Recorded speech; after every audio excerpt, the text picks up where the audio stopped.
Hey, I'm Norm Macdonald. When I was a young man of 14, I attended a Jesuit school in Montreal, and it was very tough. It was for the best and the brightest. And come summertime, my dad decided it was time that a boy become a man, and that I take on the work and the liberties that go along with it of having a job. And so he'd done very well in real estate, and had moved into the nascent field of hedge fund management. So he said, "Son, how would you like to be a hedge fund manager for the summer?" And I didn't really want. I wanted to play with my friends and so forth. But I said, "Yeah, sure, why not?" So I became a hedge fund manager. It was the summer for me in school was 3 months, and in that 3 months I made $280,000 for the firm. What do you think they paid me? $190,000. I did all the work and made barely 60% of the money. But it taught me a valuable lesson that the people who control the money are the ones that make the money, not the people that are down in the trenches of Lipscomb, Macdonald, and Levine. That truly make them. It taught me a very valuable life lesson. Thank you.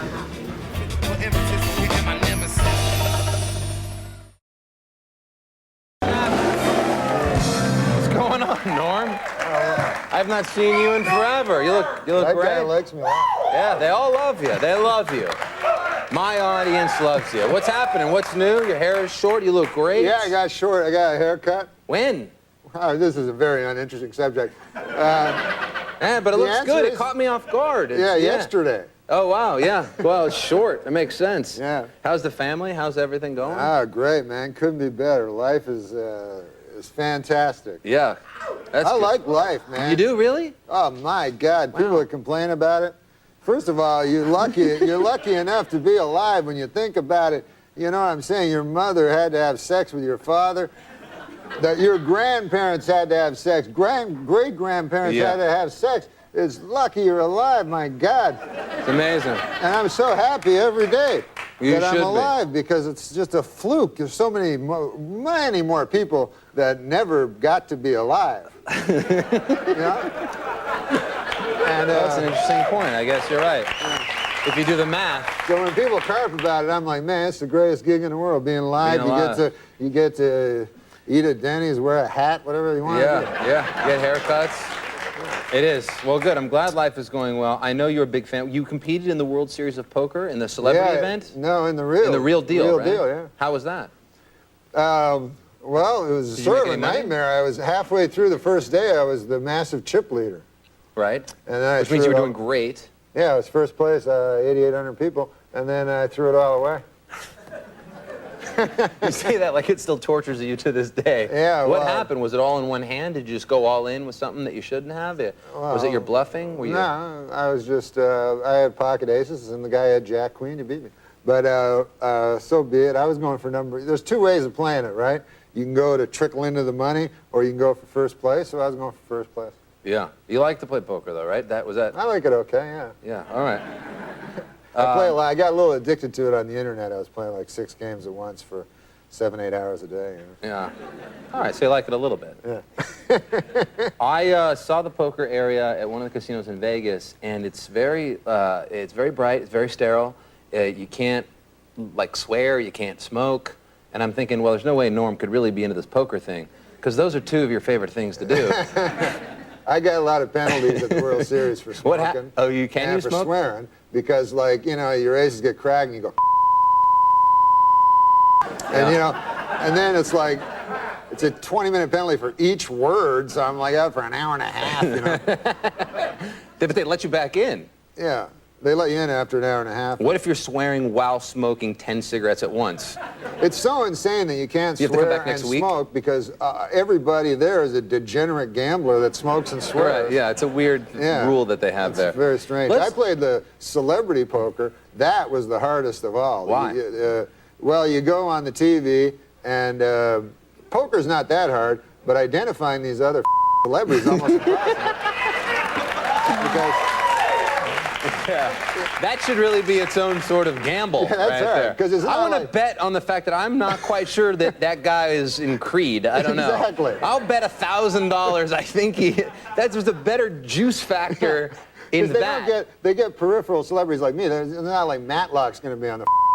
So you get like I had to get briefed there because everybody's 20. They're like, that's the guy. Of course, don't you know him? He's on the police station. He plays Detective Johnson. So I remember all this. I really enjoy your work on police station. That time you got that crook. He's like, Norm, it's me. It's John Stamos. What's with you? You don't recognize me? No, John Stamos is a great man. He's a good guy. Yeah. You know John Stamos. Sure, I know him. I know him all right. Man, that guy gets the ladies. He does, yeah. Some guys get the ladies. I'm telling you, man. And it's you ever know these guys, maybe in high school or something or college?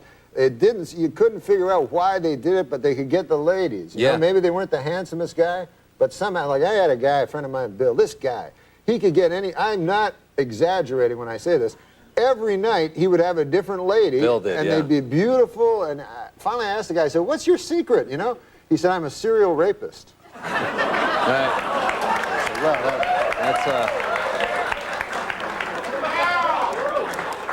That hardly counts, you know? Yeah. Norm, let me ask you. I tried the roofies once, actually. Did you? You tried that? You tried that as a technique of dating? Yeah, because I said, these girls, you go and you feed them a nice hamburger, and then... That's not enough? Nothing happened, so I said, I'll try these roofies. All right. They didn't work at all, man. I couldn't even remember anything. I woke up 3 days later, my ass hurt. I don't know what happened. This is the second night in a row. We can't air any of this. This will be the greatest website interview ever.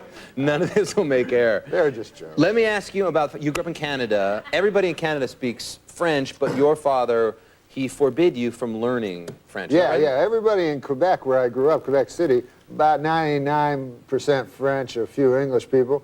And yeah, my dad, the English hate the French, his guts. And so my dad wouldn't let me learn French. Why?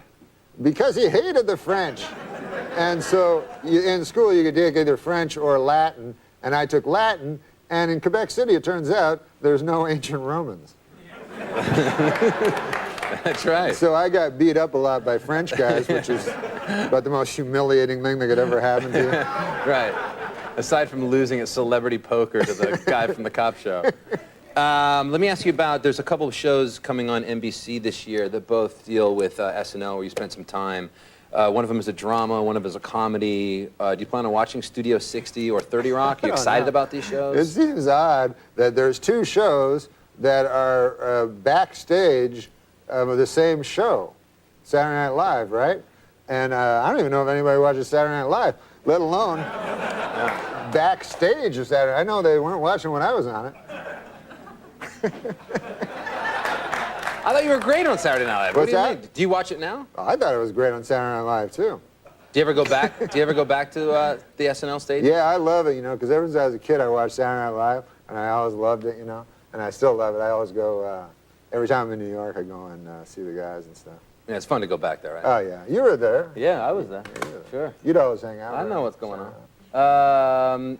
This is the comedy CD that Norm put out, and it's great, but it's different than what I thought when I first put it in. I thought it was going to be sort of a traditional comedy CD, but I actually enjoy this much better. Oh, you mean like they wanted me to do stand-up? Yeah, like it's not stand-up. Yeah, I didn't want to do stand-up because when I was a kid, like I listened to Cheech and Chong and Monty Python, and it'd be cool because I'd my parents didn't know, and it was dirty and stuff like that, and stuff like that.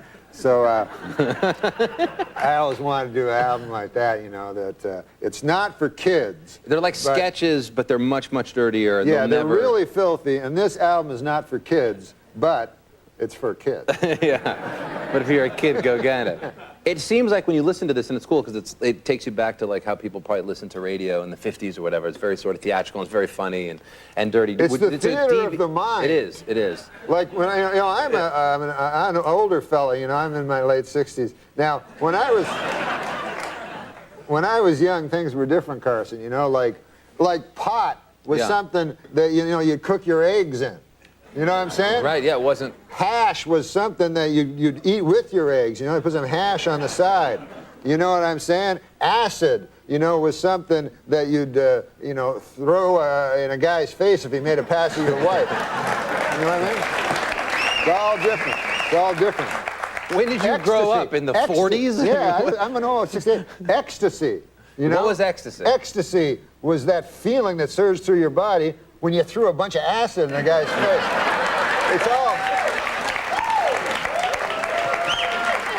It's changed. And what I like about this album, like you said, the hidden track. It's the hidden track, and then they didn't. Why did you put it as track 13, yet it says hidden track? They told me they'd hide it. It says hidden track. I know, then they put it in. But that's ridiculous. But the theater of the mind, what I was going to say about it is, what is so great, when I was a kid, we had no TV. We had no TV. We had the radio. Sure. And you see, you had to use your mind. Right. You had to use your imagination. And my dad would collect the kids around and we'd listen to the radio, and we had to use our mind, especially with the hardcore pornography. What show was that? What show is it? Yeah, what show was the name of the show? Yeah, that the family was huddled around in the 30s when you were growing up. I think it was... The porn was being read. I can't remember. And you had to imagine it all. The name of the show? Yeah. Amos and Andy. Yeah,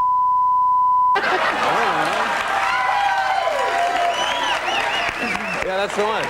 That's what I was thinking of. Those are great. I like to go down to the radio. Come on now, Amos. I don't believe you should be doing that. All right. It's great to go down to the Museum of Radio and TV. Have you ever done that? Yeah, sure. And you can go and you can just basically call up any great old television show or radio show and relive those great moments. Yeah, it's beautiful. It's unbelievable. Yeah, we'll look for that Amos and Andy. All right, you gonna hang out? We have Amy Smartus here. I love Amy. Did you meet her? I met her, and I'm a big fan of her. She's smart, and that wasn't a joke. It's not even on here, the Amy Smartus. Like the